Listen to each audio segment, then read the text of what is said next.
देश के हालात बिगड़ेंगे तो उसके जिम्मेदार तुम हो। इस देश में शांति भंग होगी, उसके जिम्मेदार तुम हो। BN राव तुमको 70 वर्ष बाद याद आया।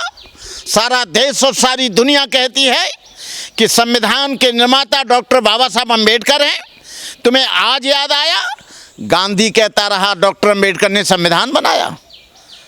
पटेल कहते रहे डॉक्टर अम्बेडकर ने संविधान बनाया। जवाहरलाल के हाथ में संविधान 26 जनवरी 1950 को दिया गया, राजेंद्र प्रसाद और जवाहरलाल नेहरू के हाथ में। तब तुमको नहीं दिखता था संविधान किसने बनाया? आज संविधान कह रहे हो कि BN राव ने बनाया। अरे BN राव का तो केवल वो एक सलाहकार समिति के अध्यक्ष थे, वो संविधान सभा के अध्यक्ष नहीं थे, एक सलाहकार समिति के सदस्य थे। आप लोग कह रहे हो BN राव ने बनाया। अरे BN राव कहीं किताब तो पढ़ के देख लीजिए, संविधान का मसौदा तो पढ़ के देख लीजिए, सारी दुनिया के लोगों को तो पूछ लीजिए। और डॉक्टर अम्बेडकर की तुम मूर्ति मध्य प्रदेश के में नहीं लगाने दोगे, ग्वालियर में तो क्या उखाड़ लोगे? डॉक्टर अम्बेडकर की मूर्ति तो कैलिफोर्निया में लगी है, जापान में लगी है, थाईलैंड में लगी है, अमेरिका में लगी है, लंदन में लगी है। और डॉक्टर अम्बेडकर की जितनी मूर्तियाँ लगी हैं उतनी मूर्तियां आज तक किसी की नहीं लगी हैं। डॉक्टर अम्बेडकर मूर्ति पूजा में विश्वास नहीं करते थे, लेकिन क्योंकि डॉक्टर अम्बेडकर हमारे आदर्श हैं और डॉक्टर अम्बेडकर की मूर्ति को देखकर हमें ये लगता है कि बाबा साहब हमसे ये कह रहे हैं कि किसी से दबना मत, किसी से झुकना मत, तुम्हारा अधिकार है, फंडामेंटल राइट्स है, संवैधानिक अधिकार है, उनको लड़कर देना, कुर्बानी देकर लेना। बाबा साहब डॉक्टर अम्बेडकर से हम कोई याचना नहीं कर रहे हैं। बाबा साहब डॉक्टर अम्बेडकर जीते जागते हमारे आदर्श हैं और जीते जागते हमारे लिए एक आशा के प्रदीप हैं। डॉक्टर अम्बेडकर ने जितना काम इस देश के लिए किया किसी ने नहीं किया। और तुमको ये तकलीफ़ होती है कि डॉक्टर अम्बेडकर ज़मीन पर बैठने वालों के लिए जो हमारे जूता के पास बैठते थे, आज वो डॉक्टर अम्बेडकर अधिकारी बना गया, IAS बना गया, डॉक्टर बना गया, इंजीनियर बना गया, IAS बना गया, IPS बना गया, बड़ी बड़ी कारों में चलने लग गए। तुमको तकलीफ डॉक्टर अम्बेडकर से नहीं है।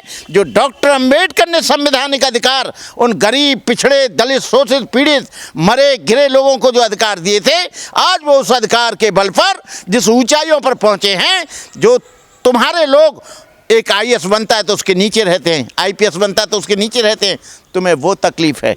लेकिन याद रखो, डॉक्टर अम्बेडकर के मूर्ति को न लगने का कारण और डॉक्टर अम्बेडकर के संविधान को न मानने का कारण तुम इस देश के टुकड़े करना चाहते हो, इस देश को कमज़ोर करना चाहते हो। जो लोग डॉक्टर अम्बेडकर का या संविधान का विरोध करते हैं उन पर देशद्रोह का मुकदमा चलना चाहिए और आजीवन उन्हें कारावास में डालना चाहिए। संविधान सभा में जब बाबा साहब अम्बेडकर ने 1949 को संविधान बनाकर दिया तो खुद BN राव ने संविधान सभा में, मेरे पास इसका वो है वीडियो, उन्होंने कहा था कुछ लोग बीमार हो गए, कुछ लोग विदेश भाग गए, सारी की सारी जिम्मेदारी संविधान बनाने की, मसौदा की डॉक्टर अम्बेडकर ने निभाई।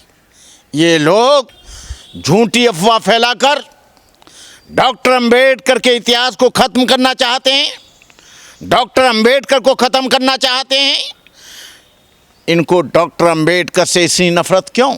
डॉक्टर अम्बेडकर की मूर्ति गाजियाबाद में लगाने का ये मनुवादी लोग विरोध कर रहे हैं। कोई कह रहा है कि हम मूर्ति को तोड़ देंगे, हम मूर्ति नहीं लगने देंगे। अरे भाई, तुम अम्बेडकरवादियों को इतना कमज़ोर मत समझो। तुम मूर्ति तोड़ोगे, हम तुम्हें तोड़ेंगे। तुम मूर्ति नहीं लगने दोगे, हम तुम्हारा कोई काम नहीं करने देंगे। डॉक्टर अम्बेडकर एक व्यक्ति नहीं है, डॉक्टर अम्बेडकर एक आंदोलन है। डॉक्टर अम्बेडकर इस देश का वो मसीहा है जिसमें करोड़ों करोड़ों लोग आस्था ही नहीं उसके प्रति श्रद्धा रखते हैं, उसके नाम पर कुर्बानी देने के लिए तैयार हैं। डॉक्टर अम्बेडकर के नाम पर सैकड़ों लोग अब तक कुर्बानी दे चुके हैं। ना तुम्हारे गांधी के नाम पर कुर्बानी दी है लोगों ने, ना किसी और के नाम पर दी है, लेकिन डॉक्टर अम्बेडकर के अनुयायी डॉक्टर अम्बेडकर को अपना मसीहा ही नहीं, अपना भगवान मानते हैं। और डॉक्टर अम्बेडकर की तुम मूर्ति लगने का जो विरोध कर रहे हो, इस देश में डॉक्टर अंबेडकर के अनुयायी आज भी मजबूत हैं। लेकिन 77 साल के बाद में एकदम कैसे याद आए कि बाबा साहब ने नहीं लिखा संविधान? ये सब 2014 के बाद जो बीजेपी की गवर्नमेंट आई है और उसके जो आरएसएस के चमचे हैं, वो नया नया अनुसंधान करते रहते हैं, अन्वेषण करते रहते हैं कि इन लोगों को कैसे गिराया जाए, कैसे पटका जाए, कैसे रिजर्वेशन खत्म किया जाए, कैसे इनको छुआछूत में लाया जाए, कैसे इनकी मेरिट खराब की जाए, कैसे इन पे जबरदस्ती इनका उत्पीड़न किया जाए, इनका शोषण किया जाए। ये 2014 से चला है। 2014 से पहले ना कांग्रेस के समय में था, ना समाजवादी पार्टी के समय में था, ना वो जनता पार्टी की सरकार आई जब था। इन लोगों को अब याद आया है, क्योंकि ये जो बोल रहे हैं ये इन्हीं पिछड़े वर्ग के लोगों ने और अनुसूचित जाति के लोगों ने इनको गद्दी पर बिठा दिया। आप तो ये कहने लगे कि बाबा संविधान निर्माता नहीं है, बीएन राव है असली संविधान। कौन है बीएन राव? हमने तो नहीं सुना, हमारे बच्चे ने भी नहीं सुना, मेरा बच्चा भी एक लॉ कर रहा, अभी तक उसने भी नहीं सुना, सुनना पड़ेगा। बीएन राव एक अकेले नहीं, संविधान सभा में जितने भी लोग थे सबका योगदान है। लेकिन बाबा साहब अम्बेडकर चूँकि संविधान सभा के अध्यक्ष थे, उनके फाइनल डिसीजन के बगैर एक भी आर्टिकल एडजस्ट नहीं हो सकता था संविधान में। कोई भी अनुच्छेद तभी फाइनली रखा जाएगा संविधान में जब बाबा साहब अम्बेडकर का फाइनल साइन होगा। इसीलिए बाबा साहब अम्बेडकर को संविधान का निर्माता कहा जाता। अच्छा, 70 साल बाद तुम्हें बीएन राव याद आ गए, तब कहाँ थे? हम तो जब से पैदा हुए संविधान निर्माता बाबा साहब अम्बेडकर को मानते हैं, जानते हैं। तो ये कौन सा इतिहास 70 साल? ये तो हमको लगता है वो बुलबुल पे उड़ने वाला जो एक इनका नेता था सावरकर, वैसे ही इन्होंने फिर चिड़ी किसी पे लाया उड़ा के निकाल के। ये तो नया नया हर 10 साल 20 साल पे एक नई चीज़ लेकर आते, फिर ही नया चीज़ लेके आए बीएन राव। अरे भैया, बीएन राव कहाँ से आ गया, कब से आ गया? होंगे वो, उनका भी योगदान होगा, हम नकार नहीं रहे, कोई नहीं नकार सकता। संविधान सभा में जितने लोग हैं सबका योगदान है। लेकिन ये श्रेय केवल और केवल बाबा साहब अम्बेडकर को जाएगा और संविधान निर्माता केवल बाबा साहब अम्बेडकर ही कहलाएंगे।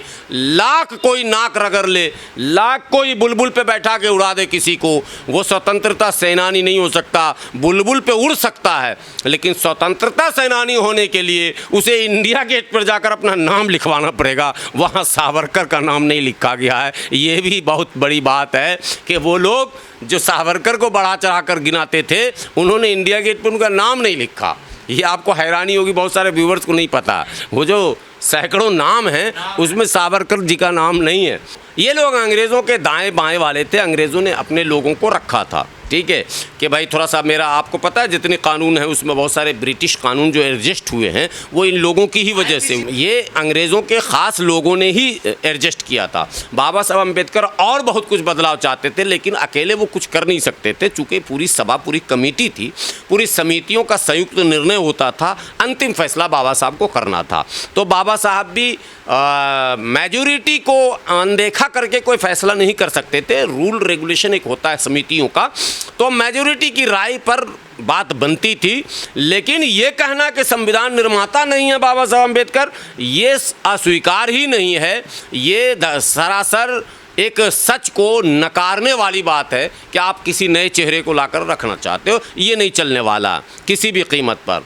और ग्वालियर हो, भारत का कोई भी न्यायालय हो, उस परिसर में बाबा साहब अम्बेडकर की प्रतिमा लगनी ही चाहिए।